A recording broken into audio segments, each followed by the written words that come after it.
Hola, ¿qué tal?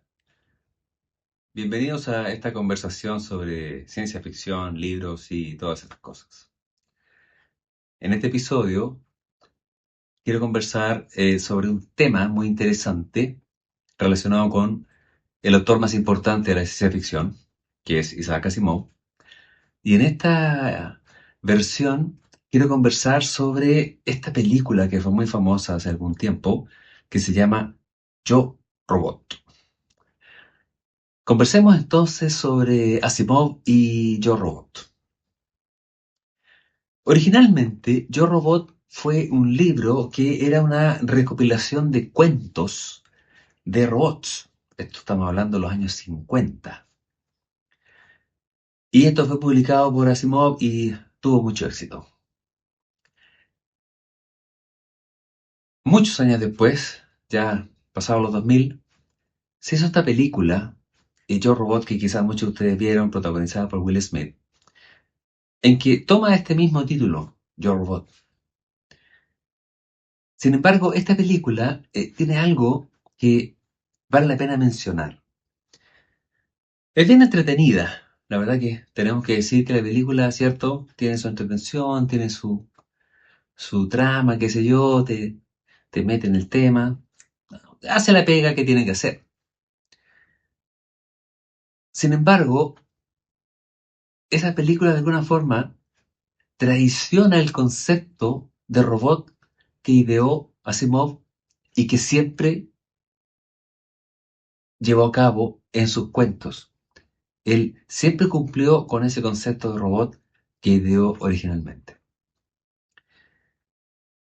Asimov le cargaba esta idea del robot que se vuelve en contra de su amo, lo que él llamaba este complejo de Frankenstein. En sus tiempos era común que los robots por algún motivo se volvían malos y atacaban al hombre, pero él no quería eso, le parecía algo muy simplista. Él quería escribir historias de robots en que los robots era imposible que se fueran contra el hombre, sino que estaban obligados a trabajar con el hombre, a servirlo. Es por esto que Asimov inventa las tres leyes de la robótica, las famosas tres leyes de la robótica de Asimov, para evitar el que el robot tenga la posibilidad siquiera de volverse en contra del ser humano. ¿Y cuáles son estas tres leyes? Si ustedes han leído cuentos de robots de Asimov o vieron la película, aparecen ahí. La primera ley dice que un robot no puede dañar a un ser humano o por la inacción permitir que un ser humano sufra daño. El robot no puede permanecer neutral ante la posibilidad de daño de un ser humano, mucho menos dañarlo. La segunda ley dice que un robot debe obedecer al ser humano, excepto si esa obediencia va en contra de la primera ley. Y la tercera ley dice que un robot debe proteger su propia existencia, su propio funcionamiento, excepto cuando esa protección de sí mismo va en contra de la segunda ley o va en contra de la primera ley. Si ustedes lo piensan, son leyes bastante lógicas. Tú dices, pero mira, ¿qué sentido, qué sentido tiene eso? Y tiene bastante sentido. Entonces Asimov escribió muchos cuentos y algunas novelas también, en que los robots juegan un rol muy importante en resolver problemas de todo tipo, incluso a veces policiales, pero siempre cumpliendo con estas tres leyes. En los cuentos de Asimov ustedes nunca van a encontrar un robot que se va en contra del ser humano. Eso no ocurre. Cuando Asimov empezó a escribir las novelas, los cuentos de robot y novelas, hace poco se había descubierto la antipartícula del electrón, que se llamaba el positrón, que es una partícula de carga positiva. La misma masa, la misma característica del electrón, pero de carga eléctrica contraria al electrón. O sea, carga, en este caso positiva, y por eso la partícula se le llamó positrón. Entonces, para hacer más interesante el tema, Asimov inventó que los cerebros de sus robots no tenían una electricidad basada en electrones, sino una electricidad basada en positrones.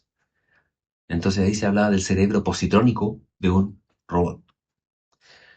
Y estos robots tenían este cerebro programado de tal forma que solo con las 3 leyes el programa era estable. Si las 3 leyes no existían, el programa se volvía inestable y el robot se volvía loco. O simplemente entraba en colapso y no podía funcionar. Hay algunas historias de Asimov en que, por ejemplo, un robot para proteger a un ser humano inevitablemente tiene que dañar involuntariamente y resulta dañado el agresor. Hay un agresor que quiere agredir a un ser humano y él, con tal de protegerlo, el agresor sufre un daño. Y eso al robot le provocaba un colapso y quedaba dañado su cerebro permanentemente, no podía seguir funcionando. ¿Por qué? Porque él había conseguido dañar a un ser humano, aunque hubiera sido protegiendo a otro. Entonces, ustedes se preguntarán, bueno, pero entonces, ¿por qué en la película esta matriz de cerebro positrónico se va en contra del ser humano y los robots al final atacan al ser humano? Bueno, yo no sé por qué, pero sí les puedo decir que probablemente Asimov se revolcaba en la tumba diciendo, pero ¿por qué hicieron esto con mi idea? ¿En qué estaban pensando? Y por mucho que la película sea entretenida, traiciona el principio y el concepto de robot y de cerebro positrónico y de leyes de robótica que inventó Asimov. Por lo tanto, la película es entretenida, pero tiene este componente amargo, esta idea, no sé, traicionera, o esta idea como contraria al sentido de los robots de Asimov. Cuento corto, es entretenido igual,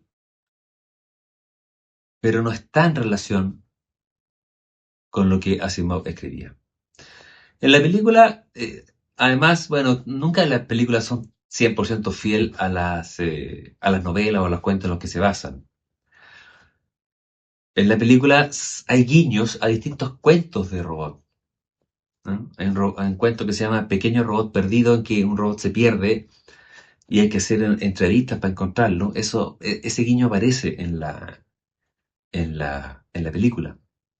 Hay un cuento muy bonito que se llama Sueños de Robot, en el que un robot tiene un sueño. Y la película también empieza con eso, un robot que tiene un sueño. Hay cosas así que se pueden ir descubriendo, que son simpáticas. Lo otro curioso es que, por ejemplo, también Susan Calvin, que es la científica de los robots, en la película es una actriz bien bonita, bien atractiva, qué sé yo.